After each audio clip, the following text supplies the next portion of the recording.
Hey, welcome to Foreigner in the Philippines. Just a quick run through some of the problems that you might have as an expat becoming an expat in the Philippines. And the most common question, even though we've dealt it many times, I know that with over 5,000 videos, it's not easy to find those. For some reason, Beth's research, she is something of she has become something of an expert on this kind of marketing, and so I trust her implicitly. She says that numbering the videos is not what everybody thinks should be done, and that's by the people that actually know. So we don't number our videos. So here we are. We tend to repeat some, and one of the ones that is constantly asked and over, and that is about what do you do about your pension when you come from, say, America. Actually, it's when you come from any place where you are receiving a pension, this would be relatively good advice. I always say that depending on when you're coming, the time frame is always important, and prior to coming, you should always check with the source, and that is whatever your government is, you check with them. And usually, I know with the UK, it's very easy to call the UK pensions department. It's very easy. I find them really good. I always speak to someone with a pulse. I don't get put on a machine endlessly, and I usually get someone and I can say, what's your name? And if she says it's Beryl, then we're off and running. They know their job, and they're polite and firm, and you will get done what you need to get done. Now, so what are the upsides of doing the method that I have? Well, I better tell you what the method is that I have. I keep my US pension. I have two pensions. They're very modest, right? But it's what's coming to me. It's what I earned to put away during the time that I worked both in the UK and in the US. And I keep my US pension in the US. Now, as far as I know, you cannot take this as being gospel, but as far as I know, the US do not have a reciprocal agreement with the Philippines, but I could be wrong on this. But I do remember that going in and trying to work it out with the bank here, it seemed like there were a terrific number of requirements. So we thought it out again. Now with the US, I have a bank account in the US. My permanent address is in the Philippines, which is probably what you're looking at. Permanent address in the Philippines. The bank has this address as my permanent address in the Philippines. Now, my pension that comes from the US has this address as my permanent address. Now, why is it important that they should have that address if the money is being sent to my bank account? It's important because when you become a pensioner, I think that this is for sure, no matter where you are, whether you're in the US, I don't think it matters. They send out a dead or alive letter once a year, and once a year you will get a letter. And it is a letter that gives you a form to fill out. Nothing to be scared of. It's very easy. For the most part, it only wants to know, first and foremost, it wants to know that you're alive and that your pension is not being cashed by somebody else. So it asks you certain questions. Actually, it asks you questions which, let's face it, could be answered by anybody and posted by anybody, but that's what it does. And it will ask you, has anything changed? Are you still married or divorced or separated? Do you still have just one leg, or whatever you had put in the original form, they want to know, did anything change? Have you suddenly started earning $1 million a week? That might have something to do with a change. So they want to know what you've been doing. Now, with the US and the IRS, once you've passed the 65 mark, I believe it's 65, then you don't have to pay tax at all on what you earn. Now, if you come to the Philippines, there aren't too many jobs for expats here. The only kind of jobs are those which a friend of mine had a job teaching English, and before I came to the Philippines, I actually took a course in teaching English, and the idea of that was that I was going to go abroad. At that time I wasn't quite sure where I was going, so I did a course teaching English. Now, when it became clear that I was coming to the Philippines, my research on the Philippines said that there wouldn't be much call for an English teacher in the Philippines, because actually so many people speak English, and certainly the teachers for the most part speak quite good English, and they to some degree teach it. Now, I do know some expats who have worked, I think probably illegally or quietly, shall we say, and have taught conversational English. Whether that could go on even now, I have no idea. But there are all kinds of other ways of earning which take you out of the country so that you're not taking a job from anybody in the Philippines. So, to get back to the pension, the US send my pension exactly the same as they always do to my bank in America. Now, why would I keep it in America when I'm living here? For me, it works very well, because a bank, certainly, this is changing by the way, but at one time, if you try to buy anything online, certainly from eBay, and you put Philippines, it was difficult. So I decided that I would stay with my American bank. There was another plus on that too, because I have 3 books which I've written, collections of short stories, which are on Amazon.com. They have all of the same banking information that they always have, and when I sell a book, the money goes to my bank in America. And if I wanted to use my my ATM card, I don't believe in having a credit card. I just don't believe it. I don't know why. I don't know anybody who gets a credit card who doesn't immediately run it up. And then they've got a debt to pay, and it's an impossible debt to pay, so don't start me on the credit card thing. I say no, and Beth and I do not have credit cards. We have ATM cards, even with the BDO account that I have, in which my UK pension is paid in there, but I'll get to that in a minute.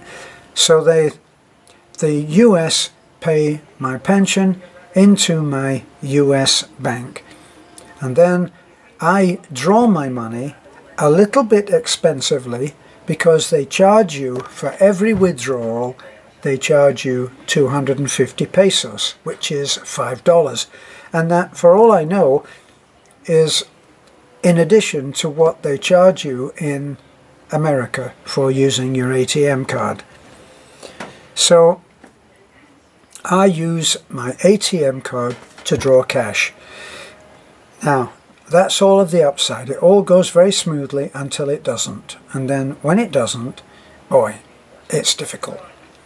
If anything happens at the ATM machine, if your card is swallowed up, you can get it back, right? But let's say that it's chewed up. Now, at one time, I did have the magnetic strip that's on the back of the card got messed up and I had to get a new card. Boy, they sent me a new card I don't know how many times according to the bank, and they sent it here and they sent it there and they sent it everywhere but my address. Go figure. So the address that I used to have, they sent it there. And I said, why would you send it there? Well, that was your address. Yes, was my address. It's not my address now. You know that I live in the Philippines, yes? Yes, sir. Yes, we do. Why would you not send it to my Philippine address? Well, sir, I think we did. I think we sent it 2 or 3 times. I never got it. Anyway, I finally got that sorted out. So there are other things that can go wrong with the US sending your pension. And one of them, the other one is that your card can get messed up, and that's the bank. When your card comes up for renewal, you've got to be watching it especially.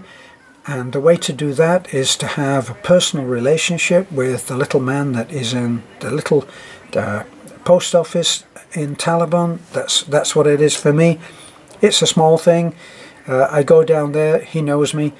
I go in, I tell him I'm thinking that there must be a letter here for me, and he looks through the piles and he finds it. And that's how it works there. But I don't leave it to chance. I make sure that when the hairs on the back of my head start to rise and I get goosebumps, I say to Beth, I think it's about time for a dead or alive letter, and we then go on a search and try to find it. And if we still feel that the bumps are there, then we actually download the letter from the internet and we send it uninvited. We send that saying, nothing's changed, I'm still here, I'm still alive, hello, like that. And that avoids they'll still send you the dead or alive letter, but then they send it and then you fill it out, you return it to them in the envelope they give you, they have their rules, and then everything continues as normal. Let's get to the downside. First, your credit card or ATM card. As I said, if it gets out of date or it's approaching its out of dateness, then you better get in touch with them, tell them I think I need to have my card sent to me, and have it sent many weeks before it needs to be. Okay, so looking at a couple of months or 3 months, and that would be the best way to do it. So that you have to attend to. You have to make sure that your bank knows where you are, that you're living here permanently, that this is your address, and this is where you want your mail sent to. Then, if you are savvy with the computer, you have it so that you can do your banking online.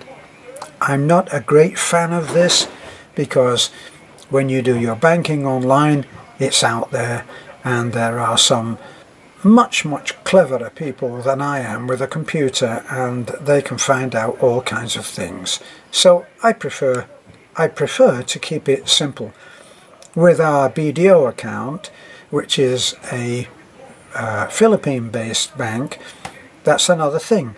That has my pension from the UK, which I found very easy to organize. I simply called them, I went through what I needed, they told me what they needed. Well, you need to go to the bank and you need to get the zip code. There's a particular code that they need for that particular bank. Okay, so it's the Acme 123 bank, and that's the code that they need in order to be able to send the money to that bank. Banks here are different, and for instance, I opened my bank account with the BDO. I opened it in Cebu, in Basak, okay, Cebu City. Now, so that's my bank. That's my bank account. That's where my bank account is.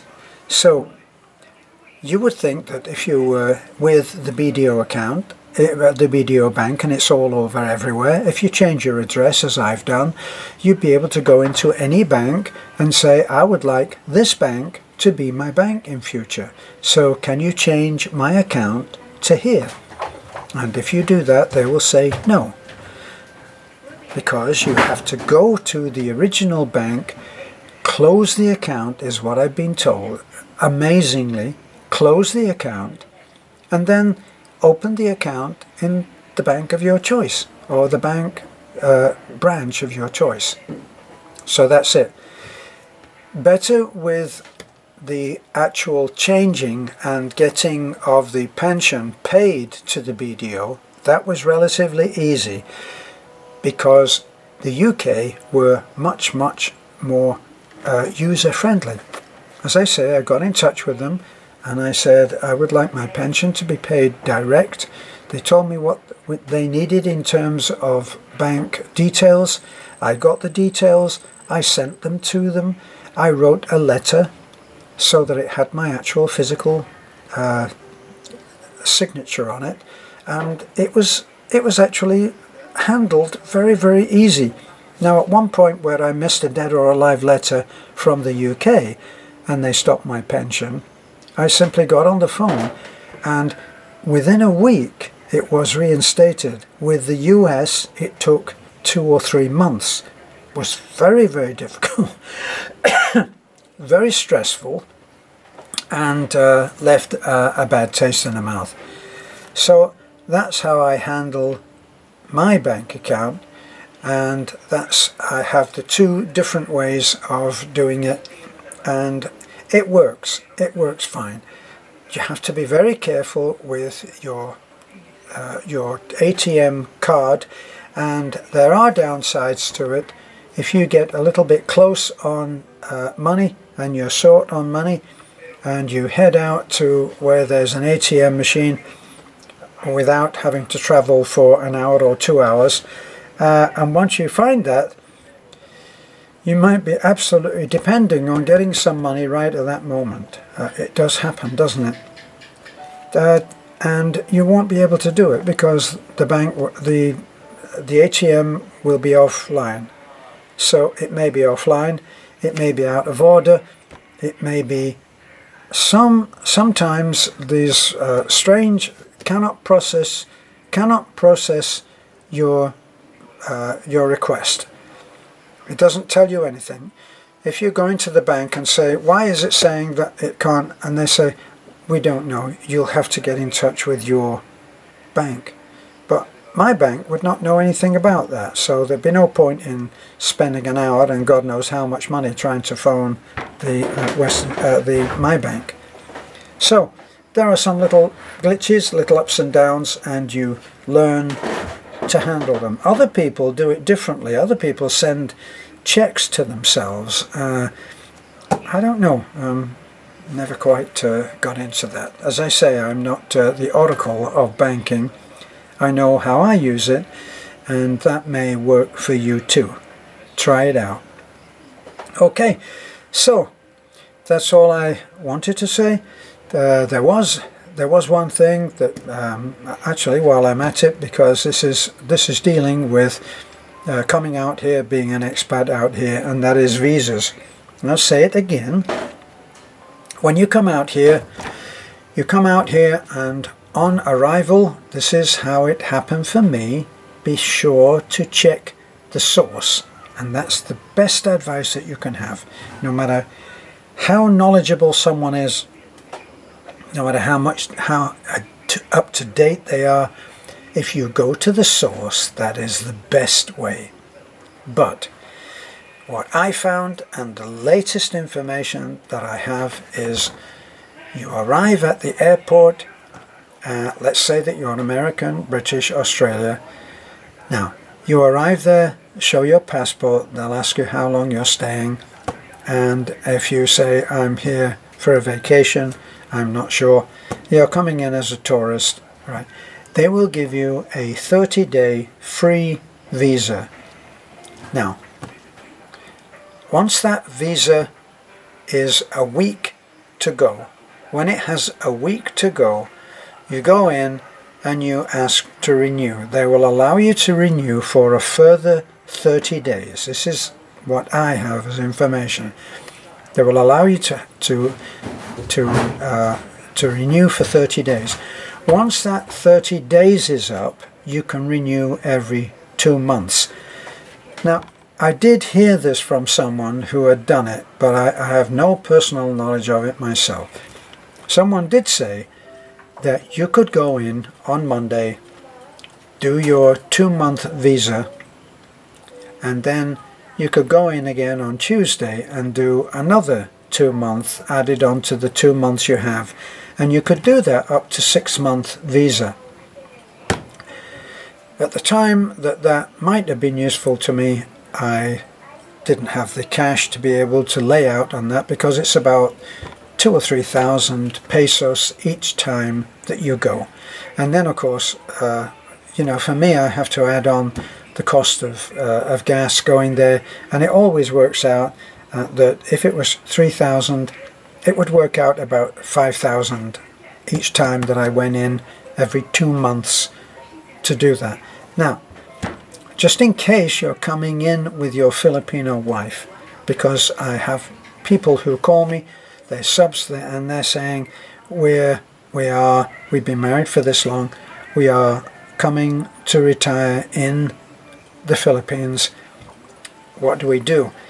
Well, if you're coming in with your wife, you are entitled, apparently, to a balikbayan visa, which is a 1-year freebie visa. Now, the only thing that I don't know, that you can't quote me on, is that's for me with my address in the Philippines. Whether that would be for someone who was coming in for the first time, whether they would have some other requirements, I don't know. But you can get, if you are accompanied by your wife, and you should have, I think, just my spin on it, you should have your marriage certificate, your proof of marriage, so that you're just not standing there with your lovely lady saying, yeah, she's my wife. You got to be able to prove it, and they'll want to see your marriage certificate. So, that's as much as I can tell you. Thanks for looking in. If you have any questions and I can answer them, and I feel that I haven't already done that, then you can message me. This is a foreigner in the Philippines. You can like, comment, subscribe, and you can share this if you know someone who is actually interested in having this information. Bye for now.